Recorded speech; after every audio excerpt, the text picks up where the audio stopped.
Oknum pengacara di Maluku Utara, berinisial OS alias Okto, mau enaknya saja ibarat pepatah abis manis sepa dibuang, betapa tidak, oknum pengacara yang satu ini, diduga menghamili seorang perempuan berinisial MJ, tetapi menolak status anak yang kini telah dilahirkan MJ.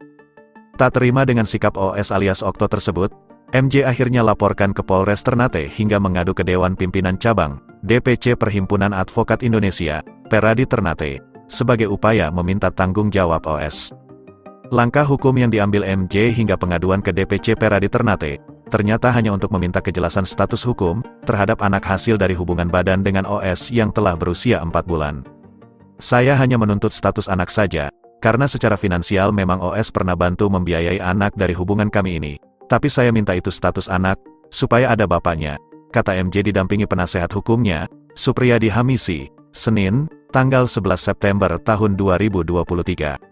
MJ mengaku bahwa hubungannya dengan OS dimulai sejak Juli tahun 2022 lalu, dan tak menunggu lama dirinya pun mengandung pada Agustus tahun 2022. Setelah saya mengandung, saya lalu meminta kepada OS untuk menikah, tapi sampai anak dari OS ini lahir, keinginan itu tidak dipenuhi, ungkapnya. Sementara, Supriyadi Hamisi mengatakan bahwa pihaknya telah mengadukan masalah tersebut ke DPC Peradi Ternate, Maluku Utara, atas dugaan pelanggaran kode etik, sebab kliennya sudah berkali-kali meminta kejelasan status anak pada OS tapi tidak pernah direspon. Jadi kami sampaikan secara resmi kepada Ketua DPC Peradi Ternate, Muhammad Konoras, untuk ditindaklanjut perbuatan dari oknum pengacara tersebut, tandasnya. Kasus ini menurut Supriyadi, sebelumnya pernah dilaporkan ke Polres Ternate beberapa waktu lalu, dan informasinya masih dalam proses penyelidikan. Sebenarnya sudah kita laporkan ke Polres Ternate, kalau tidak salah itu mungkin 2 minggu lalu, ungkapnya.